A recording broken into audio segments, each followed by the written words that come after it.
বঙ্গোপসাগরের উত্তর বঙ্গোপসাগর এবং উত্তল মধ্যবর্তী যে বঙ্গোপসাগরের আয়তনগুলো রয়েছে সেগুলো কিন্তু এই মুহূর্তে উত্তাল রয়েছে। আমরা সমুদ্র থেকে আসা জেলেদের সঙ্গে কথা বলেছি, তারা আমাদেরকে যেমনটি জানিয়েছেন যে সমুদ্র কিন্তু এই মুহূর্তে অনেকটা উত্তাল রয়েছে এবং আবহাওয়া অফিসের দেওয়া সর্বশেষ তথ্য মতে গভীর সমুদ্র বন্দরে যে নিম্নচাপটি সৃষ্টি হয়েছে সেটি কিন্তু ধীরে ধীরে উপকূলের দিকে আসছে এবং সেই গতিবেগটা যদি আপনাদেরকে একটু বলার চেষ্টা করি, আবহাওয়া অফিসের দেওয়া সর্বশেষ তথ্য মতে পায়রা সমুদ্র বন্দর থেকে কিন্তু এটি 550 কিলোমিটার দূরে অবস্থান করছে এবং এটি কিন্তু ভারতের উড়িষ্যা হয়ে ঘূর্ণিঝড় যদি রূপ নেয় তবে ভারতের উড়িষ্যা হয়ে উঠে যাওয়ার সম্ভাবনা রয়েছে।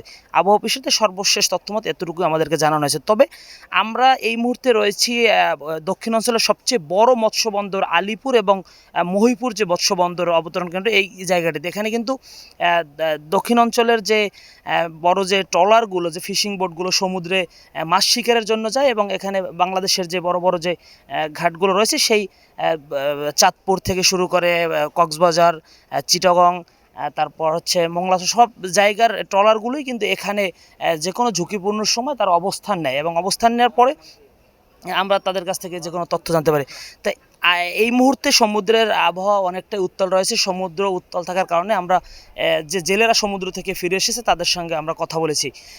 জেলেরা জানিয়েছেন যে সমুদ্রের আবহাওয়া কিন্তু এই মুহূর্তে বাতাসের গতিবেগটা কিছুটা বেড়েছে এবং সমুদ্রের ভিতরে কিন্তু অনেকটাই উত্তাল। সেজন্য এই মুহূর্তে কিন্তু আলিপুর এবং মহিপুর যে মৎস্য বন্দর, এই বন্দরে কিন্তু ইতিমধ্যে 1 থেকে 1.5 হাজারের মতো মাছ শিকারের যে ট্রলারগুলো সাগরে থাকে তারা কিন্তু এই ঘাটে আশ্রয় নিয়েছে এবং যতক্ষণে আবহাওয়ার পরিবেশ এবং পরিস্থিতি স্বাভাবিক না হয় ততক্ষণ কিন্তু তারা এই ঘাটেই অবস্থান নেবেন এবং জেলেদের সাথে মাছ শিকারের বিষয়ে কথা হয়েছে। তারা যেমনটা জানিয়েছেন যে অনেক ট্রলার কিন্তু ইতিমধ্যে বাজার করে মাত্রই সমুদ্রে নেমেছিল, আবহাওয়া খারাপ হওয়ার কারণে তারা কিন্তু ঘাটে ফিরে এসেছে।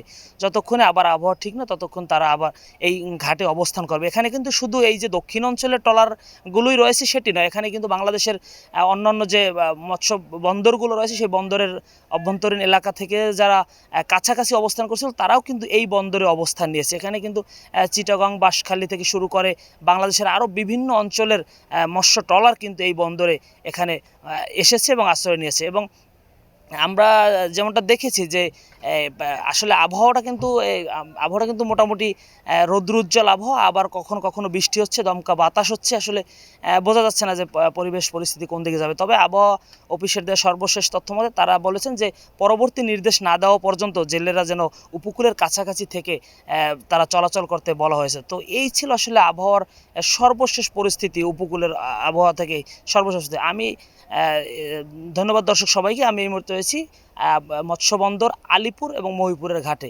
সবাইকে ধন্যবাদ। এর পরবর্তী আবহাওয়ার আপডেট আপনাদেরকে ঢাকা পোস্টের মাধ্যমে জানিয়ে দেওয়া হবে। এস এম আলমাস, ঢাকা পোস্ট, কুয়াকাটা।